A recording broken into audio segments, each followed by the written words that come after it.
पाकिस्तान का मुतालिबा तस्लीम, आईसीसी ने एंडी पाइक्राफ्ट को हटा दिया। एशिया कप का तनाज़ा बिल आखिर हल हो गया। आईसीसी ने एंडी पाइक्राफ्ट की जगह रिची रिचर्डसन को मैच रेफरी बना दिया।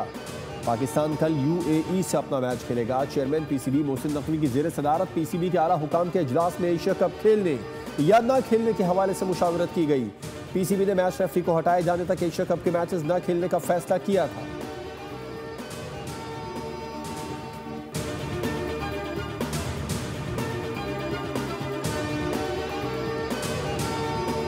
एशिया कप में पाक भारत मैच में रेफरी एंड पाइक्राफ्ट की भारतीय ओहदेदारों के साथ मिली भगत के ठोस सबूत सामने आ गए। एसीसी की इंटरनल तहकीकात मुकम्मल होने पर इंकशाफ हुआ कि मैच रेफरी ने ज़ाबिता अखलाक की खिलाफ वर्जी करते हुए भारतीय वेन्यू मैनेजर के कहने पर पाकिस्तानी खिलाड़ी सलमान अली आगा को जानबूझकर रोका। बताया गया है कि रेफरी ने सूर्या कुमार यादव को जुर्माने से बचाने के लिए कार्रवाई से गुरेज किया। हत्ता कि टॉस के वक्त सलमान आगा को माइक म्यूट करने और भारतीय खिलाड़ी से हाथ न मिलाने का कहा। आईसीसी कवायद के तहत रेफरी बराह रास्त खिलाड़ियों को हिदायत देने का मजाज नहीं। चंद इंटरनेशनल मैचेस का तजुर्बा रखने वाला साबिक Zimbabwean cricketer Andy Pycroft ICC match referee की पोजीशन हजम नहीं कर सका। खेल की आलमी गवर्निंग बॉडी में मुस्तकिल क़याम के लिए भारतीय बैसाखियों का सहारा ले लिया।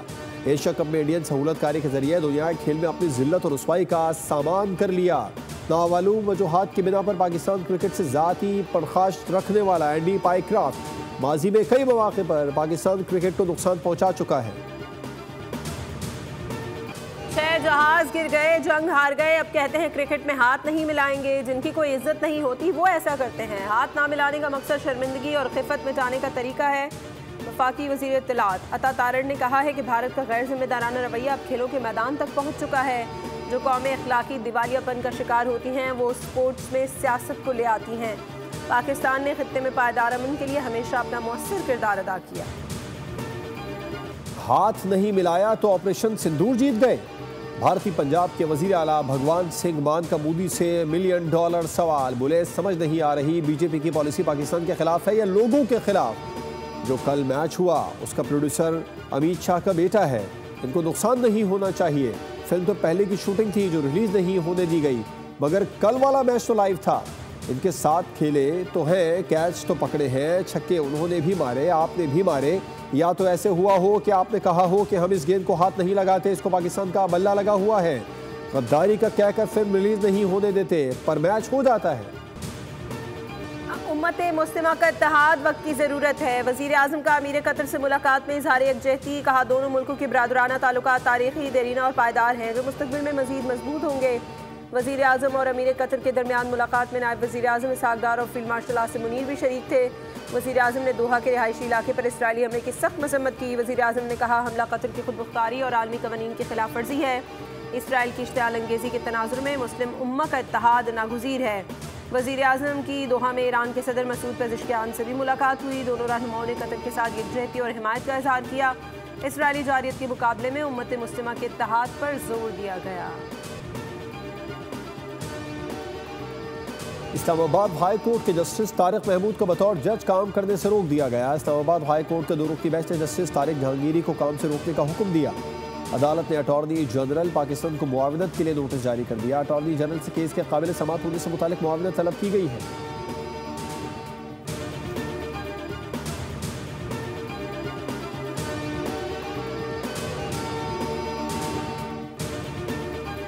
इस्लामाबाद हाई कोर्ट ने चेयरमैन पीटीए को ओहदे से हटाने का हुक्म दे दिया। जस्टिस बाबर सत्तार ने दरखास्त पर फैसला जारी किया। कहा तैनाती कानूनी तौर पर दुरुस्त नहीं हुई। चेयरमैन पीटीए को फौरी ओहदे से हटाया जाए। चेयरमैन पीटीए ने ओहदे से हटाए जाने पर इंट्रा कोर्ट अपील दायर कर दी।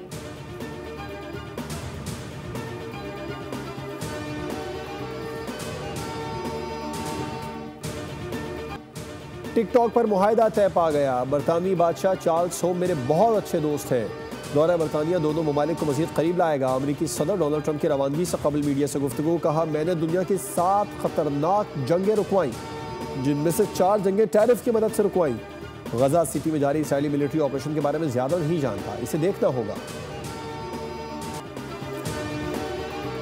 कॉन्फ्रेंस में ऑपरेशन मार के हक की कामयाबी के हवाले से मकबूजा जम्मू कश्मीर और आज़ाद कश्मीर के हवाले से मुख्तलिफ अमूर पर गुफ्तो शनीद हुई और बाएं में इत्फाक राय से जो मुश्तरका एलामिया है वो तरतीब दिया गया। बैनुल मरसूस और मार्का हक की कामयाबी के बाद हिंदुस्तान बुखलाहट का शिकार है। इस कामयाबी से तहरीक आज़ादी कश्मीर के हौसले बुलंद हुए और मसला कश्मीर को आलमी मंजरनामे की नई जगह मिली है। ऑपरेशन बुनियाद मरसूस और मौका हक की शानदार कामयाबी के बाद भारत शदीद बौखलाहट का शिकार है। मौका हक में फतह से न सिर्फ तहरीक आज़ादी कश्मीर के हौसले बुलंद हुए बल्कि मसला कश्मीर को आलमी सतह पर भी भरपूर तरीके से उजागर किया गया। आज़ाद जम्मू कश्मीर हाउस में मुनक़िदा ऑल पार्टीज़ कॉन्फ्रेंस का मुश्तरका एलामिया जारी। वज़ीर आज़म आज़ाद कश्मीर अनवारुल हक की इस्लामाबाद में सियासी रहनुमाओं के हमरा न्यूज़ कॉन्फ्रेंस। कहा, आज़ाद कश्मीर के हालात ख़राब करने में भारत मुलव्वस है और ऐसी किसी भी साजिश का डटकर मुकाबला किया जाएगा। एलामिये में यह भी तय किया गया कि 21 सितंबर से मुसल्लह अफ़वाज पाकिस्तान से यकजहती के लिए अवामी राब्ता मुहिम शुरू की जाएगी। सैलाब के नुकसानात का मुकम्मल तखमीना लगने के बाद बहाली के कामों की हिकमत अमली बनाई जाएगी ताकि आवाम को कम वक्त में भरपूर रिलीफ दिया जाए। वज़ीर आज़म शहबाज शरीफ की ज़ेर सदारत बारिशों और सैलाब के पेश नज़र जायज़ा इजलास। शहबाज शरीफ बोले, तमाम सूबे मुताल्लिक़ इदारे मुल्क में सैलाबी सूरत हाल और हालिया बारिशों के पेश नज़र नुकसानात का तफसीली तखमीना लगाएं ताकि बहाली के लिए वाज़ेह और मौसर लाहेअमल इख्तियार किया जा सके। वफाकी और बैनुल सूबाई इदारे नुकसानात के तखमीने में एक दूसरे से भरपूर ताउन करें।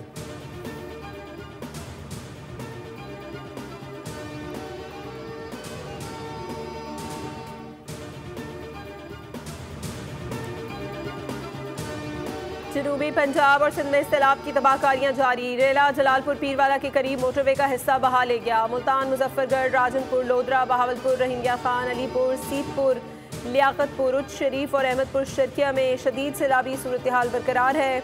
उच्च शरीफ रोड पर शगाफ से मोटरवे को शदीद नुकसान हुआ। गुड्डू और सखर बराज में भी हालात मामूल पर नहीं आए। NDMA ने हाइड्रोलॉजिकल अलर्ट जारी कर दिया।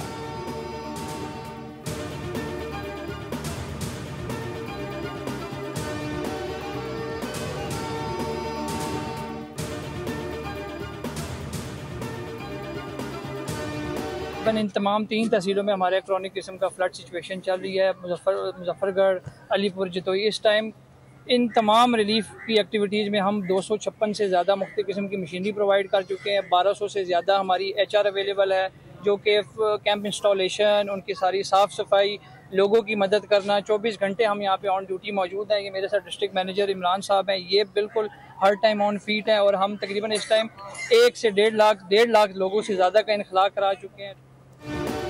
अलीपुर के हेड पंजनद के मकाम पर सैलाब मुतासरीन की मुश्किलात बरकरार। मुश्किल घड़ी में डेवो वेस्ट मैनेजमेंट कंपनी इलाके में सरगर्म है। लोगों को रेस्क्यू किया, वर्कर्स ने खाना पहुंचाया, मुतासरीन की रिहाइश का बंदोबस्त भी किया गया।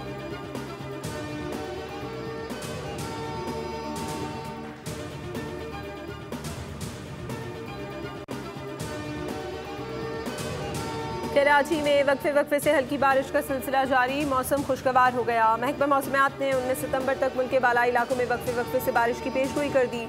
महकमा मौसमियात के मुताबिक खैबर पख्तूनख्वा, कश्मीर, गिलगित बल्तिस्तान, इस्लामाबाद और पंजाब में चंद मकामात पर मूसलाधार बारिश का इम्कान है।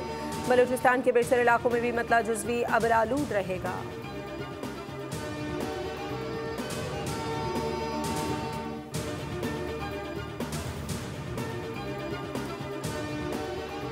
पाकिस्तान का क्रिप्टो करेंसी में उभरता आलमी मकाम। भारतीय माहिरीन भी मोतरफ। पाकिस्तान के लिए जनूबी एशिया का पहला आज़ाद क्रिप्टो रेगुलेटरी अथॉरिटी बनने का एजाज़। बिलाल बिन साकिब की हांगकांग में बिटकॉइन एशिया कॉन्फ्रेंस में पाकिस्तान की नुमाइंदगी। तकरीब से खिताब में कहा, पाकिस्तान क्रिप्टो करेंसी के जरिए आलमी सतह पर नई शनाख्त बना रहा है। भारतीय क्रिप्टो इन्फ्लुएंसर्स की जानिब से बिलाल बिन साकिब की क़यादत की पजीराई। कहा, भारत में भी बिलाल बिन साकिब जैसे रहनुमाओं की ज़रूरत है।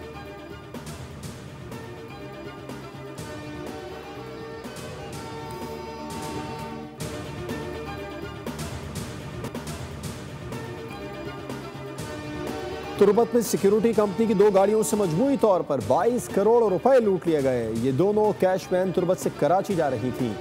बैंक जराये ने बताया कि तुर्बत ब्रांच से 14 करोड़ 55 लाख रुपए, जबकि दूसरे निजी बैंक की वैन से 7 करोड़ 50 लाख रुपए नकदी छीन ली गई। डाकू ने मोटरसाइकिल पर सवार होकर असलहे के जोर पर अमले को यरगमाल बनाया। जिला इंतजामिया केच और पुलिस ने इलाके में नाकाबंदी कर दी है ताकि मुलजमान को जल्द गिरफ्तार किया जा सके।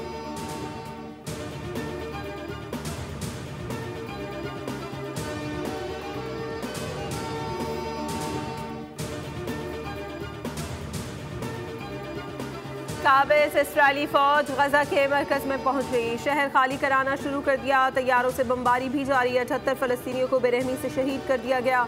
अक़वाम मुत्तहिदा ने गजा में इसराइली जारियत को नस्लकुशी करार दे दिया। कहा इसराइल ने जानबूझकर गजा में फ़लस्तीन को तबाह करने की कोशिश की। UN कमीशन के मुताबिक आला इसराइली हुकाम बशमूल वज़ीर आज़म नेतन्याहू ने नस्लकुशी पर जोर दिया और हिमायत की।